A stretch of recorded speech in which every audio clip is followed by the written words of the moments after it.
네, 반갑습니다. 네. 한 주간 주님 은혜 가운데 평안하셨습니까? 네, 감사할 일이죠. 요즘 얼마나 시끄러운 세상인가 지금 미국과 이란이 지금 전쟁을 하고 있는데 사실은 뭐 이스라엘과 이란의 전쟁에 미국이 개입해서 함께 싸우고 있는데 마치 우리나라에서 전쟁 난 것처럼 우리나라 경제가 휘청거리고 우리나라 막 정치적으로 또 막 군대를 보내야 되느니 말아야 되는지 그렇게 어려운 상황인 것 같습니다. 뭐 러시아와 우크라이나 전쟁은 벌써 2년이 넘었죠. 그렇게 진행이 되고 있고 국가 간의 전쟁만 있는 줄 알았더니 운전하고 오다 보면 그 좁은 골목에서 차끼리 빵빵거리면서 서로 안 비켜주겠다고 싸우고 있는, 여기에도 전쟁이 있구나. 길거리에만 전쟁이 있는 게 아니라 뭐 가정에도 전쟁이 있고 여기저기에 싸움과 갈등과 전쟁이 있는 것 같습니다. 세상에 그 상 중에 이런 상이 있어요. 노벨 평화상. 얼마나 세상이 갈등하고 싸우고 서로 으르렁거리고 있는지 노벨 평화상이 있습니다.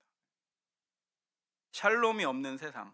샬롬은 평안, 그리고 안정된 삶, 이런 것을 샬롬이라고, 히브리어로 샬롬이라고 하죠. 세상은요 샬롬을 위해서 많은 노력들을 합니다. 유엔도 그런 노력을 하고요, 또 정부도 샬롬을 위해서 노력을 하고, 또 종교도, 그리고 많은 단체들이 우리의 각자의 그리고 사회의 샬롬을 위해서 노력들을 하죠. 그런데 가만히 보면 정말 그 샬롬이 있는가 보면 그렇지 않더라는 거죠. 겨우겨우 힘겨루기 하면서 서로 공존하고 있는 그런 상황에서 힘의 균형이 깨지면 언제든지 이 약육강식이잖아요. 힘 있는 사람이 힘 없는 사람을 금방 이렇게 덥석 물어버리는 그러한 세상을 우리는 경험하고 있는 것이죠. 오늘 성경은요 이러한 세상 가운데 사람의 몸, 인간의 몸을 입고 이 세상에 오신 하나님이 누구신지, 그리고 그분이 하신 일과 또 그 결과에 대해서 오늘 우리에게 가르쳐 주길 원합니다. 먼저는요 이 땅에 오신 예수님이 하나님이시다라고 우리에게 말씀하고 있습니다.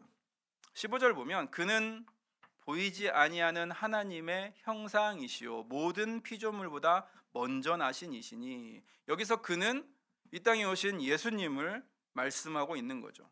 이 골로새에서 이 성경이 기록되던 1세기에 그 헬라 문화에서는 어떤 세계관이 있었냐면, 이 세상을 창조한 조물주 궁극적인 신이 있고, 그리고 이 창조된 물질 세계가 있는데, 그 신과 이 물질 세계 사이에는 다양한 레벨의 신들이 있다라는 그러한 생각을 헬라 사람들이 가지고 있었어요, 1세기에. 그러니까 궁극적인 신과 그리고 이 물질 세계 가운데 이 많은 신들이 있어서 우리가 그 신을 향해, 이 세상을 창조한 신을 향해 가까이 나아가려면 이 신들의 도움을 얻어야 되는 거죠.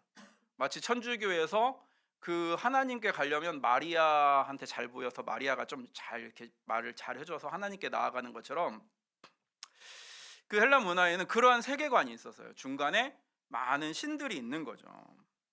하나님께 더 가까운 영적인 존재가 더 강하고, 이 물질 세계에 가까울수록 좀 약한 그러한 레벨들이 있는 것이죠. 그래서 사람들은요 많은 유럽에 가고 그러한 헬라 문화권에 가보면 막 신상들이 있잖아요. 신전들도 있고요. 그런 것처럼 그 신들을 통해서 궁극적인 창조주한테 이렇게 이르기를 원했어요. 이러한 사상의 영향은 영적인 존재들에 대한 흥미를 갖게 했고요, 그리고 많은 신들을 숭배하게 했는데, 그러면 여러분 생각해 보세요. 이러한 세계관에서 예수님을 이렇게 전했어요. 예수님은 이런 분입니다 라고 전해줬는데, 예수님을 보면 어떻게 될까요? 보세요. 기적을 일으키고 신적인 능력을 가졌지만 예수님은 어떤 분이에요? 인간으로 오셨잖아요. 육체를 입은 분이란 말이에요.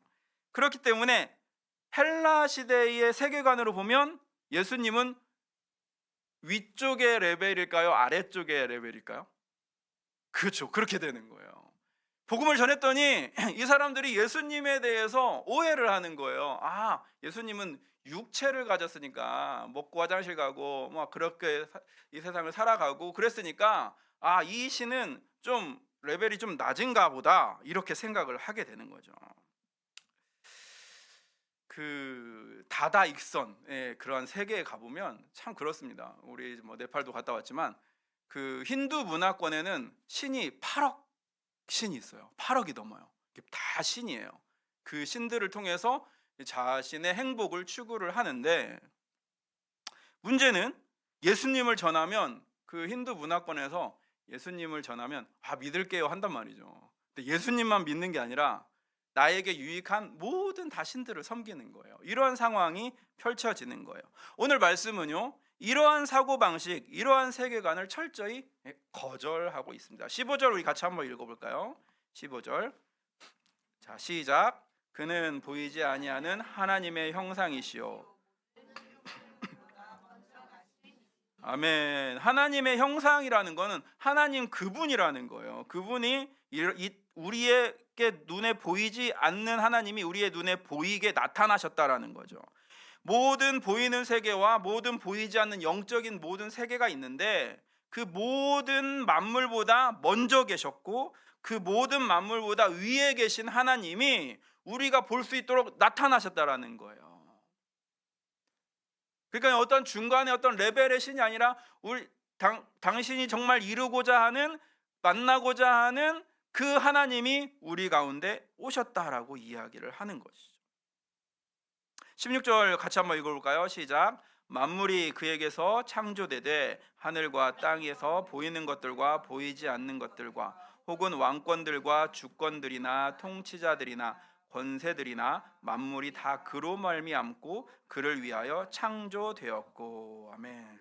여기서 왕권들이나 주권들이나 통치자들이나 권세들이나 이게 헬라어로 드로노이, 퀴리오테테스, 아르카이, 엑수시아 이런 뜻인데 이게 다 그 당시의 신들의 이름이에요.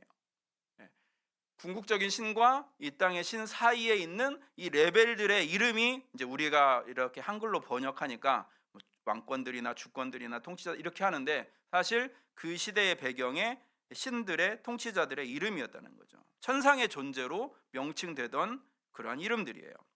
성경은요, 그리고 오늘 말씀은 우리에게 그리고 그 당시에 골로새에 있는 사람들에게 예수 그리스도는 이러한 신들 중에 하나가 아니고 그리고 레벨이 낮은 어떠한 한 육체를 가진 신이 아니라 모든 것을 지으신 그리고 이 모든 것들을 주관하시는 창조주 하나님이다. 만물이 그로 말미암아 지은 바 되었고 지은 것이 하나도 그가 없이는 된 것이 없느니라. 이것이 성경이 우리에게 가르쳐 주는 것이죠. 17절 말씀 보면 예수님은 창조자일 뿐만 아니라 그 모든 것들을 오늘 돌보고 유지하시고 계시는 분입니다. 17절에 이렇게 기록하고 있죠. 또한 그가 만물보다 먼저 계시고 만물이 그 안에서 함께 섰느니라. 이 세상의 모든 만물은 예수 그리스도 안에서 예수님과 함께 세워져 간다라는 거예요. 이 함께 서다라는 말은 다른 말로 표현하면 붙들다라는 말이에요. 함께 붙들다, 이러한 뜻이거든요. 지금도 예수님께서는 이 땅에 있는 모든 만물, 보이지 않는 모든 세계까지 붙들고 계신다라는 거죠. 예수님께 붙들려져 있지 않는 세계가 없다라는 거예요. 이것을 우리에게 말씀하고 있는 것이죠. 그래서 예수님은 어떤 분입니까? 우리가 예수님을 바라볼 때 그분은 완전한 하나님, 보이지 않는 모든 세계와 보이는 모든 세계보다 더 앞서시고 그 위에 계시고 그 모든 세계를 창조하셨고 오늘도 붙드시고 돌보시고 다스리시는 하나님이신 줄 믿습니다. 그래서 예수님의 제자들은 부활하신 예수님을 본 이후로 예수님에 대해서 끊임없이 나의 주, 나의 하나님입니다 라고 고백했던 것이죠. 우리가 사도신경으로 예배를 시작했죠. 어떻게 시작합니까? 하나님 우편에 앉아 계시고 오늘도 세상을 다스리시고 세상 끝에 산자와 죽은 자를 심판하러 다시 오실 하나님이시다라고 우리가 고백을 하는 것이죠. 성경은요, 예수 그리스도를 하나님의 형상, 탁월하고 충만하신 하나님으로 말씀하는 동시에 또 재미있어요. 거기서 끝나지 않고 저 멀리 계신 분이 아니라 이 땅에 우리와 함께 계셨던 분으로 말씀하고 있습니다. 보세요. 그 당시에 헬라 문화의 세계관을 기반으로 이제 그 복음을 전했더니 예수님을 믿는 사람들 가운데 이단들이 또 나타나요. 오늘날도 이단이 많잖아요. 오늘도 아침에 카톡이 왔는데 저기 양재의 큰 교회 앞에서 무슨 재림교 교인들이 쭉 서가지고 전도를 하고 있대요.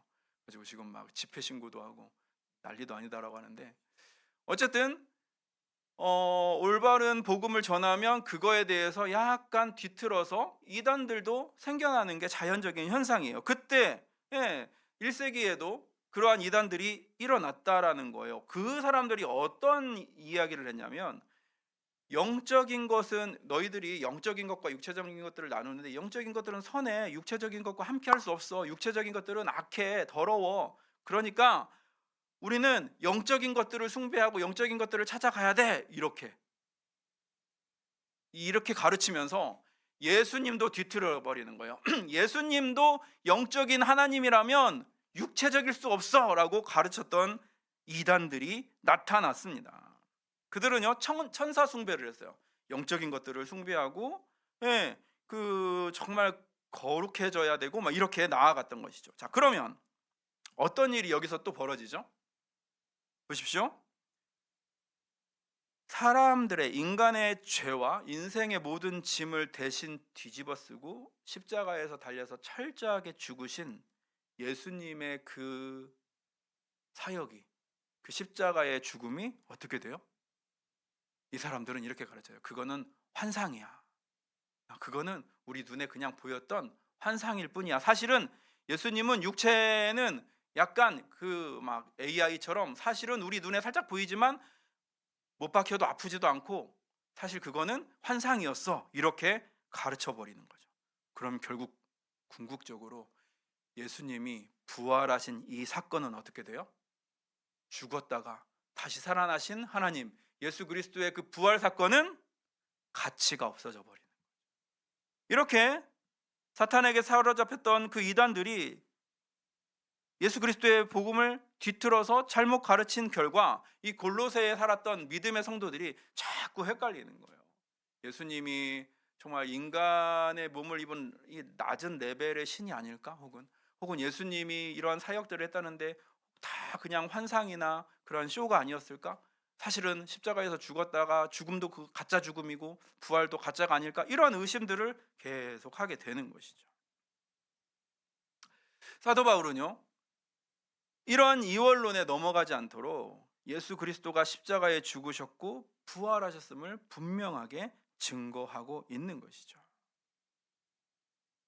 하나님의 형상이요 탁월하고 충만하신 예수 그리스도, 그분이 무리를 걸으셨고 맹인들의 눈을 뜨게 하셨고 죽은 사람을 살리셨지만 동시에 완전한 인간으로 이 땅에서 고통을 받으셨고, 또 배고플 때는 무화과 나무 앞에 가가지고 열매를 찾아보셨고, 또 친구가 아픔을 당하거나 또 죽음을 당했을 때는 감정을 가지고 눈물을 흘리셨고, 또 스스로 인간의 모든 죄의 짐을 지시고 죽음까지 경험하셨다라는 것이죠. 그렇기 때문에 예수 그리스도는 우리가 정말 만나고 싶어하는 그 하나님인 동시에 우리를 만나주시고 우리의 눈물을 아시고 우리의 필요와 아픔을 아시고 우리의 두려움을 아시고 우리의 불안함을 아시는, 우리의 죽음을 아시는 그러한 완전한 사람이었던 우리의 구세주임을 이 시간에 우리가 함께 고백할 수 있는 줄 믿습니다. 자, 그렇다면 하나님의 형상, 이 탁월하고 충만하신 예수님께서 사람이 되셨고 십자가에 죽으신 그 이유가 무엇일까요? 19절 20절 우리 같이 한번 읽어볼까요? 19절 20절 시작. 아버지께서는 모든 충만으로 예수 안에 거하게 하시고 그의 십자가의 피로 화평을 이루사 만물 곧 땅에 있는 것들이나 하늘에 있는 것들이 그로 말미암아 자기와 화목하게 되기를 기뻐하심이라. 아멘.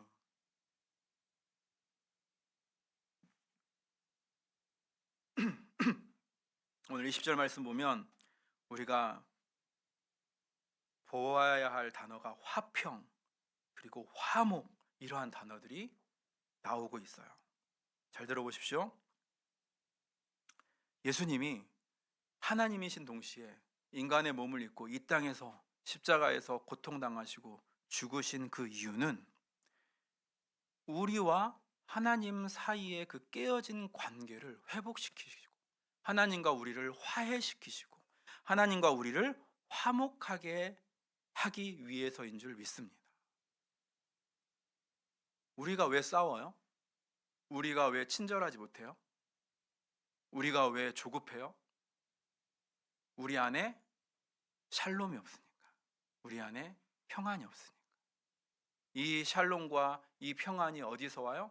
세상이 줄 수 없는 것이죠. 그래서 사람들은 하늘로부터 오는 그 하나님의 샬롬, 하나님의 부요함, 하나님의 넉넉함, 하나님의 위로, 하나님의 능력, 하나님의 영광, 하나님의 이 모든 성품, 이러한 것들이 우리 가운데 충만해질 때 비로소 우리는 샬롬을 누리는 거 아니겠습니까? 그 샬롬을 가지고 이 으르렁거리는 세상 속에서 우리가 친절을 베풀고 우리가 조금 더 손해보고 우리가 그 사람들과의 안에서 피스메이커, 화해의 사람의 역할을 해 나아가게 되는 것이죠. 오늘 우리가 샬롬을 이루지 못하고 그렇게 살지 못하고 이 세상이 샬롬이 깨어진 이유가 결국에는 우리 안에 있는 그 샬롬을 이루는 그게 근원이 깨어졌기 때문에, 하나님과의 관계가 깨어졌기 때문에 사람과의 관계도 깨어지고 자연과의 그리고 이 세상과의 관계도 깨어졌기 때문에 예수님은 그 근본적인 하나님과의 관계를 화목하게 하려고 화해시키기 위해서 이 땅에 오셨고 이 모든 사역들을 하신 줄 믿습니다. 스스로 하나님께 나아갈 수 없는 인생이기 때문에 하나님이신 그분이 찾아오신 것이죠. 하나님 아버지 모든 충만한 것으로, 하나님의 모든 부유함으로, 하나님의 모든 위로와 하나님의 모든 소망으로, 하나님의 모든 사랑으로 우리 가운데 오셔서 하나님 앞에서 버려지시고 죄와 인생의 한계로 고통하고 버려져야 할 절망적인 사람을 대신해서 십자가에서 죄값을 완전히 치르시고 십자가에서 죽으심으로 결국에는 하나님의 심판대 앞에서 죽어야 할 우리를 하나님의 자녀 삼아주시고 하나님의 식탁으로 옮겨주신 줄 믿습니다. 그래서 성경은 말하죠. 영접하는 자, 곧 그 이름을 믿는 자들에게는 하나님의 자녀가 되는 권세를 주셨으니, 하나님의 자녀가 되고 하나님과 화목한 사람만이 하나님 안에서 샬롬을 누리게 되고, 그리고 세상 가운데 살아가면서 내가 조금 더 손해볼 수 있고 내가 좀 더 친절을 베풀 수 있는 그러한 사람이 되는 것이죠. 우리는 불안과 불확실성의 삶을 살아가고 있습니다. 하루하루 나의 한계로 인해서 절망할 때도 많이 있죠. 그리고 우리가 사람들에게 도움을 구하고 우리의 필요를 구할 때 우리는 너무나 서운함을 많이 느껴요. 내 가정에서, 내 주변에 있는 직장 동료들 가운데서, 그리고 이 세상에 살아가면서 조금 더 이렇게 해주면 좋을 텐데 왜 그렇게 안 해주나 라고 서운해하는 거죠. 왜요? 내 안에 이 공허함이나 이 불안함이나 이 불확실함이나 이 샬롬이 없는 상태가 계속해서 사람들에게 서운함을 불러일으키고 결국 그들에게 화를 내게 되고 싸우게 되는 것이죠. 제가 이번 주에 친절을 좀 묵상을 많이 하고 있는데, 이 사회생활을 하다 보니까 안 친절한 거예요 제가. 그래서 거울 보면서 친절, 그리고 이렇게 다툼이 있을 때 친절 막 이렇게 얘기를 하게 되는데, 결국엔 궁극적으로 보니까 내 안에 샬롬이 없을 때 내가 인상이 구겨지고 그리고 사람 넉넉해지지 않게 되고 불친절하게 되더라고요. 여러분 그거 아십니까? 누구에게 가장 짜증을 많이 내고 누구에게 가장 화를 많이 낼까요? 우리가 제가 이렇게 찾아보니까 가장 가까운 사람에게, 엄마에게, 그리고 배우자에게, 혹은 내 자식에게 짜증을 아주 많이 내고 서운하고 화를 많이 낸대요. 왜 그런가 봤더니 우리의 뇌 구조가 그렇게 돼 있대요. 왜냐하면 우리 뇌에서 이 관계를 주관하는 부분이 나하고 가장 가까울수록 나를 인식하는 부분하고 가까이 둔대요. 이해되세요? 그래서 나랑 가까운 관계를 내 뇌가 어떻게 착각하냐면 나로 착각하는 거예요. 그래서 내 마음대로 안 되면, 내 뜻대로 안 되면 화가 나요. 왜냐하면 나하고 그 관계를 동일하게 여기니까 막 돼야 되는 거예요. 내 마음대로 돼야 되는 거예요. 그런데 안 해줘. 그렇게 안 돼. 그러니까 막 서운하고 짜증나고 화가 나는 거예요. 직장 가면은 가까운 동료들이 이렇게 내가 원하는 대로 이렇게 안 해주고 그러면 막 짜증나고 막 욕이 여기까지 막 나오고 막 그러는 거죠. 그러한 상황 가운데 우리가 누구를 만나야 됩니까? 예수 그리스도를 만나게 되는 것이죠. 우리가 하나님께로 나아갈 수가 없고 많은 레벨의 신들을 거쳐서 하나님께로 나아가야 되는 그러한 상황임에도 불구하고 하나님이 그 모든 것들을 다 자체하시고 다 치우시고 우리에게 직접 다가오시고 우리를 만나주시고 우리와 함께 하시는 분, 그분이 누구십니까? 하나님의 형상 예수 그리스도인 줄 믿습니다.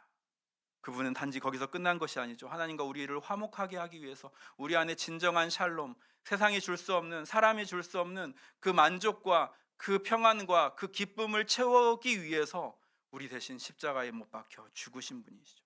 로버트 머레이 맥체인이라는 분이 이러한 시를 썼어요. 제가 잠깐 읽어드릴게요.